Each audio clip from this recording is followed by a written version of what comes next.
A true story. In one of the experiences I had.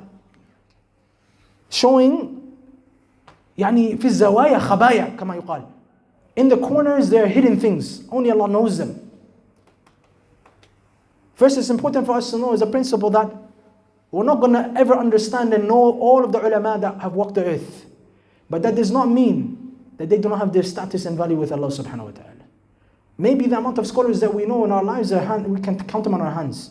ولكن they are ulama and they are mashayikh and they are people who sacrifice themselves for the sake of Allah Azza wa Jal. And this story is about an individual, أحسبه كذلك والله حسيبه. I perceive he's like this and Allah knows best. One time in a journey we were doing da'wah, we went to the middle of nowhere in a region called Merti, which is in Kenya. You're on the rough for maybe 10 hours, let alone your other journey to get to that place. Village in the middle of nowhere. So we went there, we were doing da'wah with some of the ikhwa, akhuna Abu Sama, Farah, and some of the ikhwa, they accompanied us, Jazakumullah khairan. And they invited us actually to join them in this journey. We went on the journey, ala itihalin, we got to the place. So there was a majlis, we sat in a majlis like this before the Salat al-Jumu'ah. Outside of the masjid, they requested a kalima, we gave them nasaih. It was being translated to their mother tongue. Then we divided ourselves, we went to different masajid for the purpose of da'wah. So on the way to one of the masajid, we went by a house of a man. The person driving the vehicle, he said, هذا مؤسس الدعوة هنا. He said, this is the man who has founded da'wah here. He's founded da'wah here. So usually, coming from Yemen, coming from the Marakis of Ilm, when you hear mu'assis da'wah, you don't understand where to put this on the table. Yani, did he bring jam'iyat? Did he bring charity organizations? Did he just establish Marakis? Did he just build masajid? I didn't understand exactly where to put this. I said, let me see what happens. He got on the vehicle, we went together. So before he got on the vehicle, he told me this man is mas'hur. He has sihr done on him. The elderly man came on the vehicle with us, so we went to the masjid. He did the khutbah. After the khutbah, he got up. He gave advice in their language. Then we ended up finishing our program there, returned back. On the way back, this is where the story comes in. On the way back, I was met by another man in some other village. And he said, did you meet a man called Abdullah Golicha? I said, yeah, I met him. He said to me, that man, do you know his story? I said, no, I don't know his story.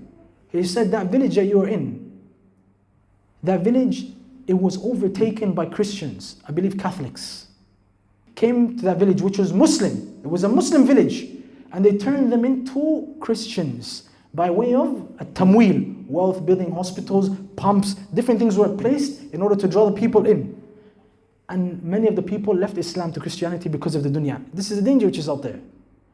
Ala itihal, he said that man, Abdullah that you met, he came back from his studies abroad. It may have been Saudi, I don't know where he went. But he said he came back and he said, I will not get married while my people are like this. I will call them to the Tawheed of Allah.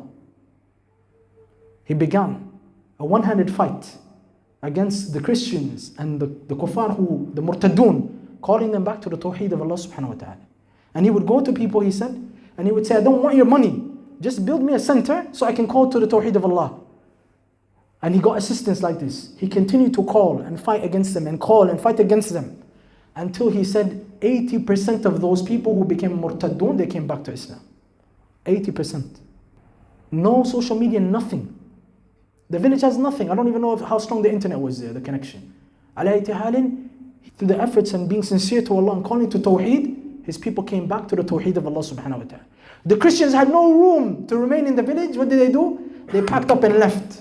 Allahu Akbar. They packed up and left the village. And then they did sihr on him.